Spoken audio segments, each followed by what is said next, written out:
शिवाय। जब मन अशांत हो, जब जीवन में कठिनाइयाँ बढ़ जाएं, जब हमें लगे कि परिस्थितियाँ हमारे नियंत्रण से बाहर हैं, तब एक ही नाम, भगवान चंद्रशेखर शिव जी का नाम मन को सहारा देता है और मन गुनगुनाता है। चंद्रशेखर चंद्रशेखर चंद्रशेखर पाहि मां। चंद्रशेखर चंद्रशेखर चंद्रशेखर रक्ष मां। चंद्रशेखर भगवान शिव जी के मस्तक पर सुशोभित चंद्रमा उनके सौंदर्य को तो बढ़ाता ही है, साथ ही साथ हमें शीतलता, शांति और संतुलन का संदेश भी देता है। भगवान शिव जी हमें सिखाते हैं, परिस्थितियाँ चाहे कितनी भी कठिन क्यों ना हों, हमें अपने मन को चंद्रमा की तरह शांत रखना चाहिए। चंद्रशेखर पाहि मां का अर्थ है, हे चंद्रशेखर भगवान, मुझे अपनी शरण में रखिए प्रभु। और चंद्रशेखर रक्ष मां का अर्थ है, हे प्रभु, मुझ शरणागत की रक्षा कीजिए।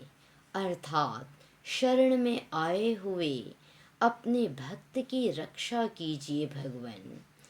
यह केवल शब्दों का उच्चारण मात्र नहीं है, यह तो उस भक्त की पुकार है जो अपने अहंकार को छोड़कर स्वयं को भगवान शिव जी के चरणों में समर्पित कर देता है।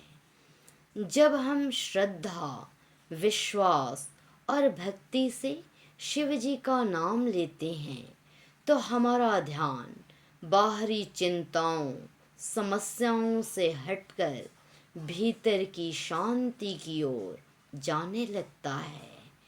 अपने मानस पटल पर चंद्रशेखर शिव जी की छवि को अब लाइए, जिनके मस्तक पर शीतल चंद्रमा है, जिनके जटाओं में पवित्र गंगा है, जो कंठ में विष धारण करने के कारण नीलकंठ कहलाते हैं, जिनके हृदय में संपूर्ण संसार के लिए करुणा है। यही स्वरूप है हमारे महादेव का। प्रभु शिव जी हमें यह संदेश देते हैं कि कठिन परिस्थितियों में धैर्य रखिए और अपने भीतर की नकारात्मकता को शांत कीजिए और दूसरों के जीवन के लिए प्रकाश बनिए। आइए कुछ क्षण के लिए अपनी आँखें बंद करें, अपने मन को शांत करें और श्रद्धा से भगवान शिव जी का स्मरण करें। चंद्रशेखर चंद्रशेखर चंद्रशेखर पाहि मां। चंद्रशेखर चंद्रशेखर चंद्रशेखर रक्ष मां।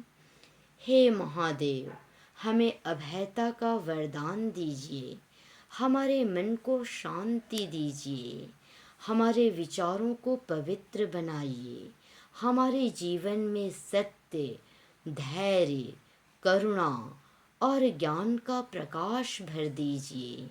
हमारे परिवार और सभी प्राणियों पर अपनी कृपा बनाए रखिए प्रभु। हे चंद्रशेखर भगवान शिव जी, हम आपको बारंबार नमन करते हैं, प्रणाम करते हैं। जय भोलेनाथ।